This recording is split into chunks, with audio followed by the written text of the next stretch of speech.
Welcome to Olds Mob 455. After working on that dump truck, we were burnt out. We haven't even touched anything in the garage for over a week.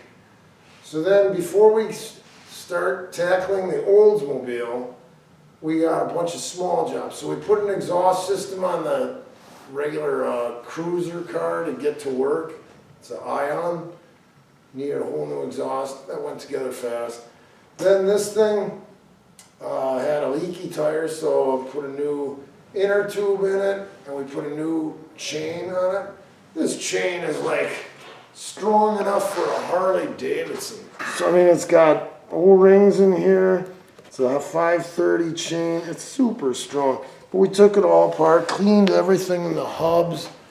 The cushions inside there, it's like a cush drive. When you put it in here, you shift hard, there's something that dampens the motion. Those were all good. Everything was good on it. There's hardly any miles on this thing. So this is out of the way, and now we're going to start working on the Harley. So the first thing we got to do is get the carburetor off and get that soaking and get it cleaned up. And then we'll probably just start taking parts off or see if we can get spark.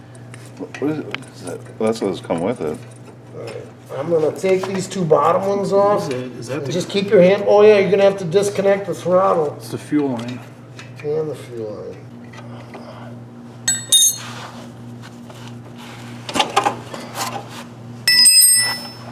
I try to bring the audience these action shots. Bunch of jipes probably going to come. What gas is From 1968? It's dust. So that's nice. It's got a flared fitting. But let's see if the gasket's still good. So they had different manufacturers of carburetors, and there was like Linkert, Kean, Bendix, Walbro, all different types. And I can't read it. I think the fuel comes in here and it feeds up this way, but this is where a catch, there's probably a screen in here, and then the crap falls to the bottom. Then you can take this off every once in a while, open it up and get the crap out of there. 1.5 MOD M. So whenever you're cleaning parts and you're using bristly brushes and stuff, always go away from you. If you go back and forth and a little bristle brush flicks some carb cleaner in your eyes or whatever, you're screaming and you're like trying to run back, find water and flush your eyes out. And wear glasses too. I just ended up getting a piece of rust in my eye and it cost me, it was $16.50 and I had to pay $5.70. So take care of your eyes. A lot of motorcycles just have a manifold and then they got the carburetor with a rubber connection. And the carburetor's bouncing around, you're riding a kid on a dirt bike, bouncing around. What's sloshing the fuel? If you can put a support bracket and keep the carburetor steady, it's easier on the float needle. So before I take this apart, I gotta get more cleaned up on the outside. That was the first part I took off, was this sediment bowl. Second one is this lever for the throttle. This is tucked underneath there, you can't get at it. And then when you get it out, then we loosened up this screw that had the cable coming through it. It's kind of self-explanatory. You know, it hits the stop and it's wide open and it closes. There's more powder coming out. So I don't know if this is idle mixture screw. Here's another one over here.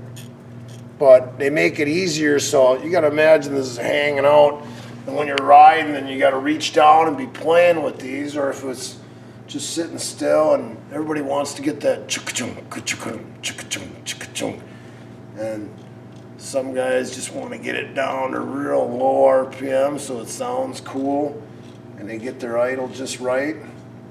But then at high speeds, now here's a needle.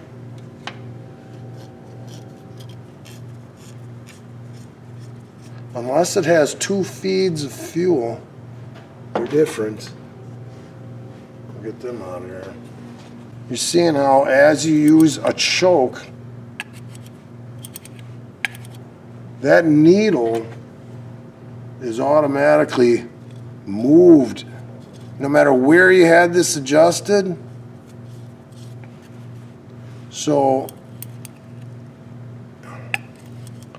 think of it, you got choke. This needle goes up and down as this thing is being turned. See that? So you're doing air and fuel. This is 1949 technology. Now the first carburetor, you'd probably laugh, was just an open bowl of fuel with a wick, like a lantern, and it wicked up the fuel. And as they were, trying to start this engine, this wet wick was making gas vapors go into an engine. She fired. First time it backfired, the whole bowl full of fuel caught on fire, and they go, we got to come up with a different idea. So if you look at a float bowl, it's kind of like a toilet bowl if you ever lift the tank cover off, and it just keeping a supply of fuel here, and as the air rushes through here, it just siphons the gas out and then sprays it. So carburetor technology constantly changed until now we got electronic fuel injection. We're going back to basics here. There's actually writing on here so that people won't get confused with what jet was what. So here's a fuel jet, and it says power. And then the other one, this needle went into here, and it says idle. The carburetor was silver, and as I keep on cleaning it, I said to him, I says, I remember a long time ago my buddy had one of these and he had a brass carburetor. So I think somebody, there's probably a coating that it gets dipped in and stuff. And from me cleaning it, the silver's coming off and it's getting all brass. But we gotta get it clean, for us to even work on this thing. Oh, is it L-I-N-K? Langsync? Langsync amp. Oh, and it's a linker to carburetor. I know my buddy had a hard time. He had to find this carburetor, and he said it was really expensive. So a lot of times when you have an old jalopy, and somebody will go, that thing's a piece of junk. One man's junk is another man's gold. If you just sold it in parts, you'd probably get rich, because people need to have all the parts to make their bike original. So we got to be careful with everything that we work on here, because if you wreck anything, it's going to be hard to find parts. Well, that's what the fuel did when it dried up. It's all powder. That's what happens after 50 years, huh? What's that sticking out there? A chunk.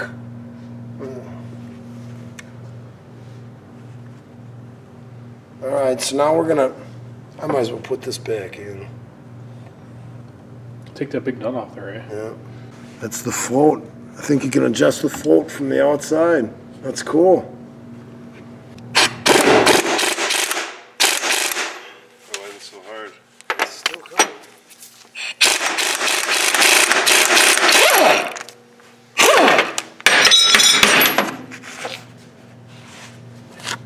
Oh, that's not what I expected. I'm digging a China. It's just a spring, I think. Is this Oh, shit. It doesn't unscrew. It never did unscrew. Oh, how could it? I gotta get this washer off.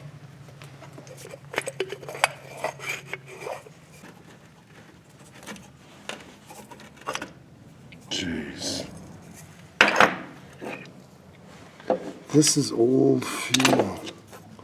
Look at that stuff. That's what that orange stuff that it was all coming out powder. I sprayed that orange stuff in there and it just turned to sponge.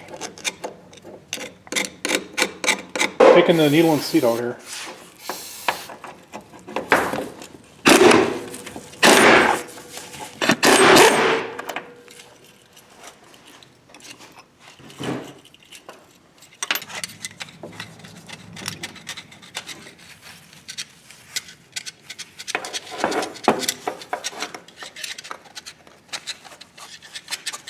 sure if I need to remove this one really. Is that one? Everyone goes inside there, right? So now.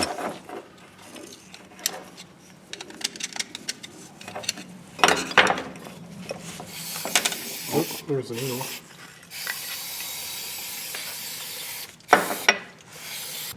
It appears that the float is cork. Here, now it's out. Push that through or something?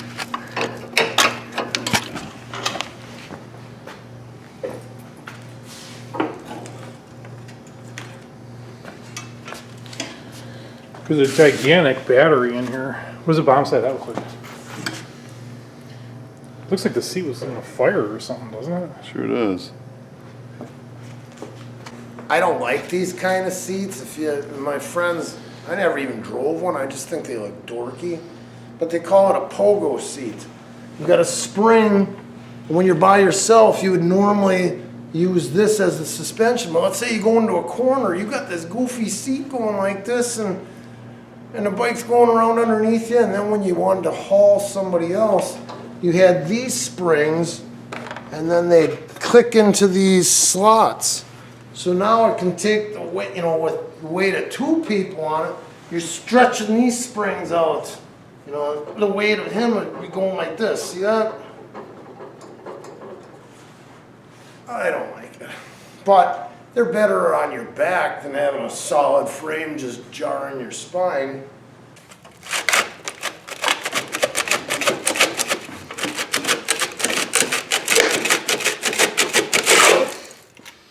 Dude, there's nothing left of that tray. It is a large float needle. I haven't seen one like that in a long time. We could rejuvenate it. It's cracked. Really? Read this, could you? Put a bunch of baking soda in there. Well, it's probably dry now, huh? I think this is the standard lead acid battery. It lost its power back in 1955, maybe. And then when it degraded and it didn't have a charge anymore, then it was just water. And then it just froze and it broke the whole case. In the wintertime, it spread and split. So I didn't even know what the heck this was. I thought it was just a sediment bowl. And there's a cap on the bottom. And then there was this brass thing on the bottom. And I took a razor blade and kept cutting around here and still didn't want to come out. So then I put this thing in here. And I just kept tapping it. And the screen, this should be coming all the way up. Like you can see I dimpled it out. But this is supposed to be catching the crap that's in the gas tank. Yeah. So then you look inside there and that's what old gas does. This will all have to soak for a long time.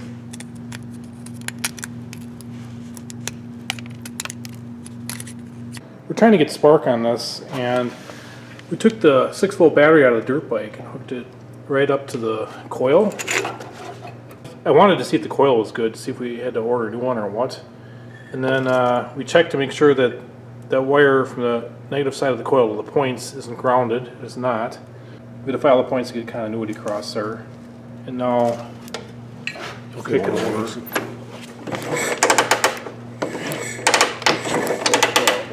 This is antique, man. And look at that spark plug. We could clean it with that sandblaster and then see if it hits off. So this thing is shoved into a rubber seal. And there's sand in here. Rotate it when you're doing it.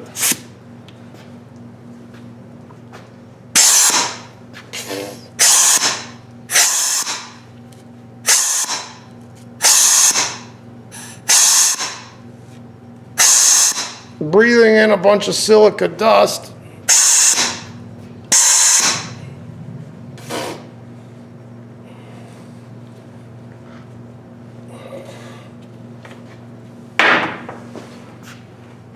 Looks like a brand new spark plug. Blow that with air though before we probably do anything else with it. Yeah, you got a spark. That's even a new spark. Better spark. Yeah, the oil tank is on one side, and then the gas tank goes in there, and the oil tank is kind of hollowed out, and the gas tank goes over into the other side through the double frame. Then as it's pumping it back up, you'll see where it comes out. And it circulates. It's going, the pump is running off the cam, which is running the distributor too. And then as it's running, then it's sucking it up off the bottom, and we'd have to find the line maybe back there. Yeah, this is the line, and this is the line here. One's a return, right? Yeah.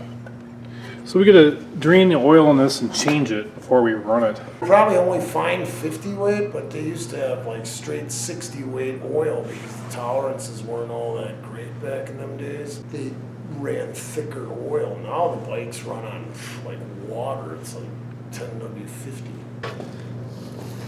It's like syrup.